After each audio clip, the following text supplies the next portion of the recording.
kembali. Pernah nggak sih Anda udah siap-siap mau klik buy atau sell, nungguin data penting rilis, tiba-tiba, whoosh, harganya udah lari duluan. Nah, hari ini kita bakal bongkar misteri yang sering banget bikin trader garuk-garuk kepala. Kenapa pasar kayaknya udah tahu berita sebelum beritanya sendiri keluar? Anda pasti pernah lihat yang kayak gini kan? Beberapa menit sebelum data ekonomi penting, katakanlah non-farm payrolls atau data inflasi, Anda pantengin chart, harganya udah bergerak kencang, entah itu naik atau turun.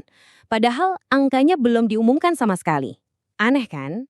Reaksi pertama kita semua biasanya sama. Wah, ini sih pasti ada yang bocor. Ada insider yang udah tahu duluan nih. Kita langsung curiga, jangan-jangan pasar ini curang. Ada pihak-pihak tertentu yang dapat keuntungan gak adil. Tapi, apa benar penjelasannya sesimpel itu? Jawabannya ternyata jauh lebih dalam dan, jujur aja, jauh lebih menarik daripada sekedar tuduhan informasi bocor. Oke, yuk kita coba buka kap mesin pasar ini dan lihat apa yang sebenarnya terjadi di lapisan pertamanya. Gimana pasar itu berfungsi sebagai mesin ekspektasi raksasa? Kunci buat ngerti semua ini ada di satu konsep penting, namanya pricing in. Gini, pasar itu kan cara kerjanya selalu melihat ke depan. Jadi dia itu nggak bereaksi sama beritanya, tapi sama ekspektasi dari berita itu. Jauh sebelum data resmi keluar, para analis, bank, hedge fund, mereka semua udah punya perkiraan. Nah, harga yang kita lihat di layar itu sebenarnya udah mencerminkan gabungan atau rata-rata dari semua perkiraan itu. Nah, yang menarik banget dari kutipan riset Georgetown University ini adalah, ini bukan cuma soal satu angka perkiraan. Bahkan berita yang sama persis bisa ditafsirkan beda-beda sama ribuan pelaku pasar. Ada yang ngelihat ini pertanda bagus buat ekonomi, tapi ada juga yang lihat ini sebagai sinyal bank sentral bakal ngerem. Beda interpretasi inilah yang kemudian menciptakan jual beli yang jadi sumber dari aliran pesanan atau yang kita sebut order flow. Dan order flow inilah jejak tersembunyi yang mau kita ikuti sekarang.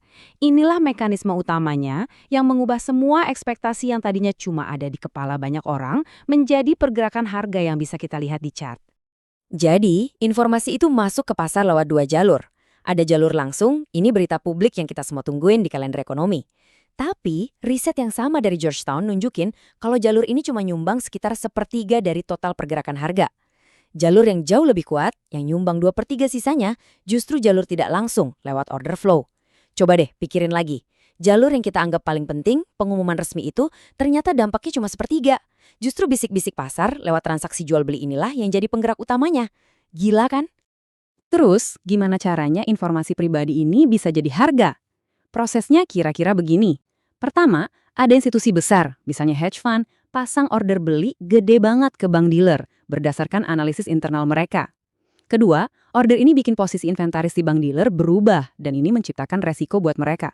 Nah, ketiga, buat ngatur resikonya, dealer ini akan ngelempar sebagian posisinya ke pasar antar dealer yang lebih luas. Tindakan inilah yang jadi sinyal. Akhirnya, dealer-dealer lain di seluruh dunia ngelihat aliran order ini, mereka menafsirkannya dan mulai ikut menyesuaikan harga mereka. Pelan-pelan tapi pasti, informasi dari satu institusi tadi akhirnya meresap dan jadi harga pasar yang baru. Dan semua ini terjadi sebelum berita resminya keluar. Oke, sekarang kita balik lagi ke pertanyaan awal.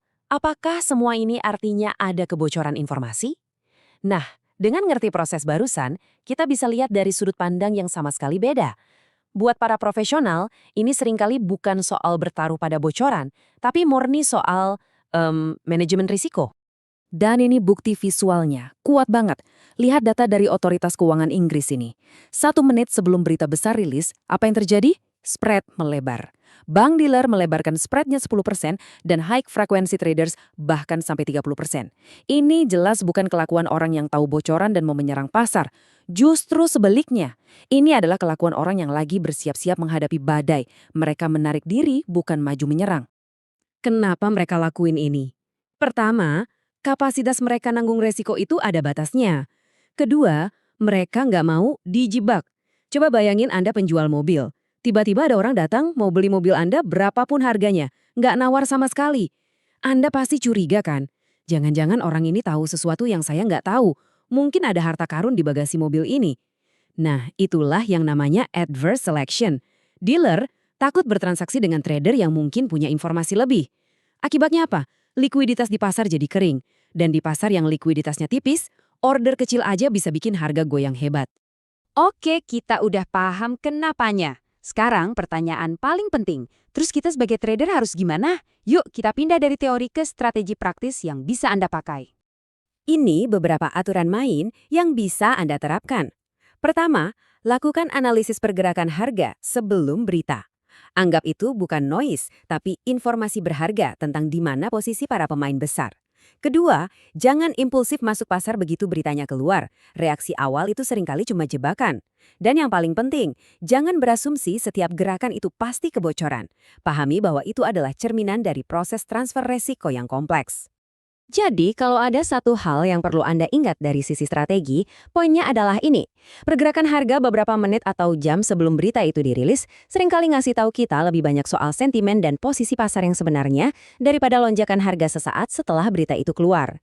Aksi harga praberita itu bisa dibilang adalah bocoran tentang bias pasar yang sesungguhnya. Oke, mari kita tarik benang merah dari semua penjelasan ini. Kita simpulkan poin-poin terpentingnya. Nah, ini kalimat yang harus Anda ingat baik-baik.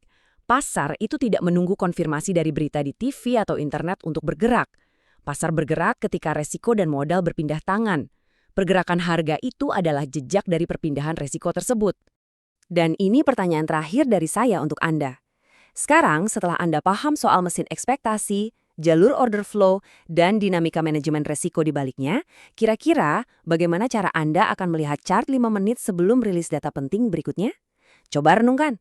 Semoga dengan pemahaman baru ini, Anda bisa melihat pasar dengan kacamata yang lebih tajam.